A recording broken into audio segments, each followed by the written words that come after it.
오늘 성경 말씀은 고린도전서 10장 6절에서 13절입니다. 이스라엘 백성들이 애굽의 압제에서 벗어났다고 해서 만사가 형통한 것은 아니었습니다. 광야로 나가게 된 그들에게는 당장 먹을 것과 마실 것이 없었습니다. 그들은 당장 굶어 죽을 판이었습니다.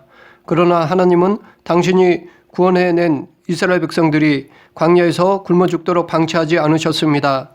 하나님은 하늘에서 만나를 내리셨고 반석에서는 물을 내셨습니다. 그뿐만이 아니었습니다. 하나님은 이스라엘 백성들의 옷과 신이 헤어지지 않게 하셨습니다.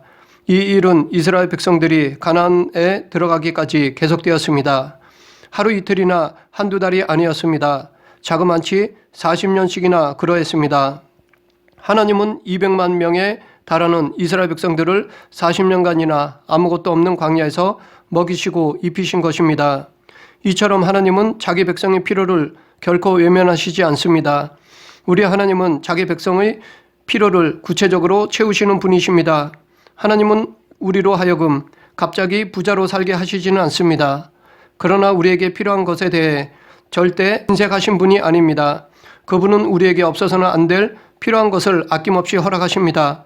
문제는 내가 필요하다고 생각하는데 하나님은 반드시 필요한 것은 아니라고 할 때 우리의 마음은 속상합니다.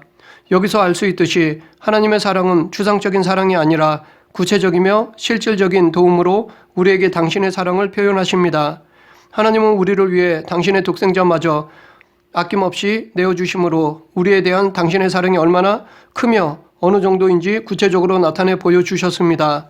하나님은 지금도 온 세상에 있는 당신의 백성의 필요를 일일이 다 보시며 그들의 부르짖음에 응답하십니다. 이러한 하나님의 은혜가 있음에도 불구하고 이스라엘 백성들은 모두가 가나안 땅에 들어가지는 못했습니다. 여호수아와 갈렙을 제외한 출애굽 당시 20세 이상의 이스라엘 백성들은 가나안 땅에 들어가지 못하고 다 죽었습니다. 이들은 하나님의 능력과 살아계심을 생생히 체험한 사람들이었습니다. 놀라운 체험을 한 그들이었지만 그들은 하나님께서 주신 자유로 오히려 하나님의 뜻에 합당치 못하게 행동했으며 무엇보다도 결정적일 때 하나님을 믿지 못했습니다. 하나님의 능력을 불신하고 불순종하여 결국 하나님의 심판을 받아 광야에서 죽고 말았습니다. 바울이 이 말을 고린도 교회 성도들에게 하는 것은 하나님이 주신 자유와 은혜를 오용하고 있는 고린도 교회 성도들에게 경고하기 위함입니다. 당시 고린도 교인들은 예수 그리스도의 구속의 은혜로 말미암아 죄에서 해방된 자유자들이었습니다. 또한 그들은 하나님으로부터 귀한 은사들도 받았습니다. 그러나 고린도 교인들은 그러한 자유와 은사로 하나님을 기쁘시게 하기보다는 도리어 죄를 범하고 있었습니다. 분쟁하고 서로 판단하였습니다. 우상 제물을 먹는 문제로 형제를 실족하게 하였습니다. 근친상간을 하고 각종 음행을 저질렀습니다. 이러한 행동은 과거 이스라엘 백성들이 광야에서 범죄한 것과 다를 바가 없습니다. 그렇기 때문에 바울은 이스라엘 백성들이 자유를 오용하여 죄를 범하다가 심판을 받아 광야에서 멸망한 사실을 상기시키므로 동일한 범죄에 빠진 고린도 교인들을 엄중히 경고한 것입니다. 지난 역사를 거울 삼아 자신을 성찰하고 하나님이 기뻐하시는 성도가 되도록 권고하는 것입니다. 그래서 바울은 6절에서 이러한 일은 우리의 본보기가 되어 우리로 하여금 그들이 악을 즐겨하는 것 같이 즐겨하는 자가 되지 않게 하려 함이니 라고 말한 것입니다. 또한 11절에서도 그들에게 이런 일은 본보기가 되고 또한 말세를 만난 우리를 깨우치기 위하여 기록되었느니라 라고 하였습니다. 성경은 거룩한 하나님의 말씀입니다. 그래서 성경에는 좋은 말씀들이 많이 기록되어 있습니다. 그러나 성경에는 좋은 일들만 있는 것이 아니라 우리가 입에 담기에도 수치스러운 일들도 기록되어 있습니다. 예컨대 가인이 아벨을 살해한 일, 르우벤이 계물을 범한 일, 다윗이 우리아의 아내와 간음하고 우리아를 죽인 일, 압살롬이 다윗의 후궁들을 백주에 범한 일 등 부끄러운 내용들도 기록되어 있습니다. 어찌 보면 이러한 내용은 하나님의 거룩한 말씀인 성경의 내용으로는 부적절한 것으로 느껴지기 때문에 어떤 사람들은 성경에서 이런 내용을 삭제해야 한다고 주장하기도 합니다. 그러나 우리는 성경에서 어느 것 하나도 빼거나 더할 수 없습니다. 성경은 성경에 기록된 내용 중 일부를 가감하는 것을 엄히 경고하고 있습니다. 요한계시록 22장 18, 19절에서 내가 이 두루마리의 예언의 말씀을 듣는 모든 사람에게 증언하노니 만일 누구든지 이것들 외에 더하면 하나님이 이 두루마리에 기록된 재앙들을 그에게 더하실 것이요 만일 누구든지 이 두루마리의 예언의 말씀에서 제하여 버리면 하나님이 이 두루마리에 기록된 생명나무와 및 거룩한 성의 참여함을 제하여 버리시리라 라고 말하고 있습니다. 성경은 사람이 인위적으로 기록한 것이 아닙니다. 그것은 다 성령님의 감동으로 기록된 것입니다. 또한 그것은 다 우리의 유익을 위해 기록된 것입니다. 그래서 바울은 모든 성경은 하나님의 감동으로 된 것으로 교훈과 책망과 바르게 함과 의로 교육하기에 유익하니 라고 하였습니다. 그러면 우리는 이 출애굽 역사를 통해 무엇을 배울 수 있는지 지금부터 하나하나 살펴보겠습니다. 첫째, 출애굽 역사를 보며 우리는 우상 숭배와 음행에 빠지지 말아야 합니다. 바울은 자신이 구약 성경의 한 구절을 인용하고 있음을 기록된 바라는 표현으로 분명하게 밝히고 있는데 그것은 바로 출애굽기 32장 6절입니다. 출애굽기 32장 6절에는 이튿날에 그들이 일찍 일어나 번제를 드리며 화목제를 드리고 앉아서 먹고 마시며 일어나서 뛰놀더라 라고 기록되어 있습니다. 그들은 시내산 밑에서 금송아지를 만들어 섬겼고 먹고 마시며 일어나 뛰놀았습니다. 또한 시팀에서 모압 여인들의 유혹에 넘어가 성적으로 타락하였고 바알 부호를 섬겼습니다. 결국 그들은 하나님의 엄한 심판을 받았습니다. 바울은 고린도 교인들 역시 이스라엘 조상들이 금송아지 우상을 숭배한 것이 이교도들의 관습, 즉 우상의 신전에서 열리는 연회에 참여함으로써 우상 숭배의 죄를 범하고 있다고 지적하고 있는 것입니다. 고린도 교인들의 이러한 행위는 이스라엘 백성들이 범한 죄와 동일한 것입니다. 과거 이스라엘 백성들이 살아계신 하나님을 짐승의 모습으로 형상화한 우상을 인간의 손으로 만들어 섬겼듯이 고린도 교인들은 이교의 신전에서 열리는 제사의식에 참여하여 우상의 제물을 먹음으로써 우상숭배의 범죄를 저지른 것입니다. 또한 과거 이스라엘 백성들이 바알보어를 섬길 때 그 의식이 여인들과의 음행을 통해 이루어졌는데 이와 유사하게 고린도 지역에도 종교적 매춘이 성행하고 있었습니다. 특히 그들은 미의 여신으로 여겨졌던 아프로디테를 숭배했는데 그 예배의식 가운데 이스라엘이 바알보를 섬길 때 행했던 종교적 매춘이 재현되었습니다. 이것은 이스라엘 백성들이 범한 죄와 동일한 것이었습니다. 이스라엘 백성들이 그렇게 바알보를 섬길 때 하나님의 심판을 받아 24,000명이나 죽었습니다.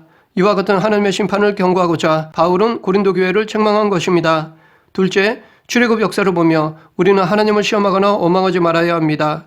바울은 9절에 하나님을 시험하지 말라고 경고하고 있습니다. 출애굽한 이스라엘 백성들이 호르산에서 진행하여 홍해길을 따라가고 있을 때 약속의 땅을 목전에 둔 상황에서 최단 코스인 에돔 땅을 놔두고 멀고 험한 길로 들러가는 것으로 인해 마음이 상한 이스라엘 백성들이 모세와 하나님을 원망하다가 불뱀으로 인해 많은 사람들이 죽었습니다. 그런데 바울은 이스라엘 백성들이 불뱀에 물려 죽은 이유를 그들이 하나님을 시험했기 때문이라고 말하고 있습니다. 이렇게 과거 이스라엘 백성들이 하나님을 시험했던 것 같이 당시 고린도 교인들 역시 동일한 태도를 취하고 있었습니다. 당시 고린도 교인들은 우상 숭배를 행함으로써 율법으로부터 해방된 그리스도인의 자유를 남용했던 것입니다. 이들은 이교도들의 우상 숭배 축제에 참여하면서 하나님께서 자신들을 우상 숭배의 죄에서 빠지지 않도록 구원하실 것인지 또는 그러한 죄를 범했다 할지라도 깨끗이 용서하고 관용하실 수 있는지를 시험했던 것입니다. 이스라엘 백성들이 광야에서 하나님의 구원 능력을 시험한 것처럼 그들 역시 하나님을 시험하는 죄를 범했던 것입니다. 또한 10절에서 하나님을 원망하지 말라고 경고하고 있습니다. 이스라엘 백성들이 출애굽한 지 약 1년 정도가 지났을 무렵 가나안 땅이 가까운 바란 광야의 가데스 바네아에 이르렀습니다. 이때 모세는 백성들의 의견을 따라 12명의 정탐꾼을 뽑아 가나안을 미리 정탐하도록 하였습니다. 그리고 그들은 40일간의 정탐 활동을 마치고 돌아와 보고하였습니다. 그들의 보고에 의하면 가나안 땅은 하나님의 말씀대로 적과 꿀이 흐르는 땅이었습니다. 그런데 정복 가능성에 관련해서는 정탐꾼들 간의 의견이 달랐습니다. 여호수아와 갈렙은 가나안 정복의 가능성을 믿음으로 보고한 반면 나머지 10명의 정탐꾼들은 불신으로 보고했습니다. 백성들은 소수인 여호수아와 갈렙의 말보다는 다수인 10 정탐꾼의 말을 더 믿고 모세를 원망했습니다. 그들은 하나님의 약속을 믿지 못하고 눈에 보이는 현실에 얽매여 모세와 아론을 원망하고 하나님을 원망하였습니다. 이스라엘 백성들의 원망의 표면적 원인은 그들이 처한 현실에 있습니다. 그러나 그러한 원망의 근본적인 원인은 하나님께 대한 불신에 있습니다. 하나님의 살아계심을 믿지 못했기에 원망한 것입니다. 이스라엘이 출애굽할 때 10가지 재앙과 홍해가 갈라지는 놀라운 체험을 했음에도 불구하고 또한 지난 1년 동안 광야에서 이스라엘 백성들을 먹이고 입히시며 아무런 해도 입지 않도록 보호하심을 받았음에도 불구하고 이들은 하나님을 신뢰하지 못했습니다. 더욱이 하나님의 임재의 가시적인 불기둥과 구름기둥이 눈에 보이는데도 그들은 그것을 보기보다는 가나안 땅에 사는 장대한 사람들만 보았습니다. 만약 이들이 과거 하나님께서 베풀어 주신 은혜를 기억하며 하나님에 대한 믿음과 확신을 가졌다면, 눈앞에 보이는 불기둥과 구름기둥을 보며 확신했다면 열 정탐꾼의 불신앙적인 말을 들어도 원망하지 않았을 것입니다. 왜냐하면 자기들을 구원하신 하나님이 가나안 땅도 능히 주실 것임을 확신했기 때문입니다.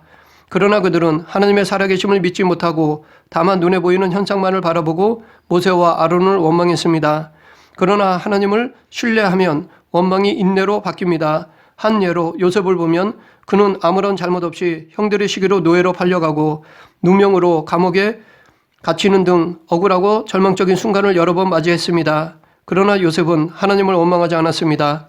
오히려 그는 그런 중에도 믿음을 지켰고 나중에 자신이 애국까지 온 것을 하나님의 은혜요 계획이었다라고 회고했습니다. 요셉은 하나님의 살아계심을 믿고 그분을 신뢰했기에 아무리 절망적인 순간일지라도 원망하지 않았던 것입니다. 요셉처럼 하나님의 살아계심과 그분의 역사하심을 믿는 성도는 아무리 절망적인 상황일지라도 인내하며 하나님을 의지할 수 있습니다. 더 나아가 그런 상황에서도 오히려 하나님을 찬양합니다. 감옥에서도 찬송을 부른 바울과 실라처럼 어떤 환경에서도 하나님을 신뢰하며 평강을 누릴 수 있습니다. 이 원망을 민수기 11장 4절 5절의 내용을 적용하면 이스라엘 백성들이 광야에서 먹는 것으로 불평을 했습니다. 하나님을 원망했습니다. 그동안 누렸던 것을 누리지 못해 모세에게 불평한 것입니다. 이것은 곧 하나님을 원망한 것입니다. 이들은 우리가 애굽에 있을 때는 값없이 생선과 오이와 참외와 부추와 파와 마늘들을 먹은 것이 생각나거늘 이제 우리의 기력이 다하여 이 만나 외에는 보이는 것이 아무것도 없도다라고 불평했습니다. 그런데 이것은 만나 가지고 부족하다는 하나님에 대한 원망으로 볼 수 있습니다. 그 결과 하나님께서 메추라기를 보내주셨는데 욕심을 낸 사람들에게 큰 재앙을 내려치셨습니다. 당시 고린도 교회의 성도들 중에는 우상 숭배의 축제에 참가하는 사람들이 있었습니다. 어렸을 때부터 자연스럽게 참가했던 전례 행사로 여겨서 그랬는지 아니면 자기의 믿음을 과신해서 이 정도쯤은 아무것도 아니라고 생각했는지는 모르지만 우상을 숭배하는 축제에 아무런 거리낌 없이 참석하는 성도들이 있었는데 그것을 제지하자 바울을 비롯한 교회 지도자들을 원망하는 사람들이 발생하였습니다. 이들도 광야 이스라엘 백성들처럼 과거 자기가 누렸던 것을 누리지 못한 것에 대한 원망이 발생한 것입니다. 이것은 과거 이스라엘 백성들과 같은 것입니다. 그래서 바울은 경고한 것입니다.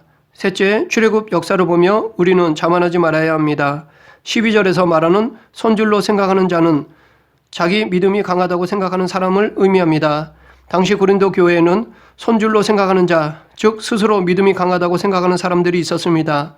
이들은 자신들이 그리스도 안에 있으므로 모든 일에서 자유하다고 생각하였고 또한 우상은 아무것도 아니기 때문에 우상에게 바쳤던 제물을 먹는 것도 아무런 문제가 될 것이 없다고 생각하였습니다. 이들의 생각은 틀리지 않습니다. 그런데 문제는 이들의 이러한 생각이 지나쳐 서슴없이 죄를 짓고 우상숭배도 참여하는 데까지 갔다는 것입니다. 이들은 믿음의 담대함과 믿음의 절제를 구분하지 못하고 방종이 마치 믿음이 좋은 것인 양 행하다가 죄를 범하고 말았습니다. 그래서 바울은 이들에게 온전히 믿음의 본을 보였는데 그것은 그러므로 만일 음식이 내 형제를 실족하게 한다면 나는 영원히 고기를 먹지 아니하여 내 형제를 실족하지 않게 하리라 라는 것입니다. 고린도 교회 성도들은 하나님에 대한 온전한 지식을 소유하지 못했습니다. 그러다 보니 그들은 마치 모든 것을 다 아는 것처럼 오만하며 믿음이 강하다고 자만하여 죄를 범한 것입니다. 그래서 바울은 이스라엘 백성들의 신뢰를 제시하여 고린도 교회 성도들도 그런 심판에 처할 수 있음을 엄중히 경고한 것입니다. 성도는 믿음이 강할 뿐 아니라 신앙적인 지식도 겸비해야 합니다. 왜냐하면 신앙 지식이 있어야 하나님의 뜻을 합당하게 행할 수 있기 때문입니다. 또한 우리는 신앙 지식이 풍부하고 또 믿음이 강하다고 해서 절대 자만하거나 오만해서도 안 됩니다.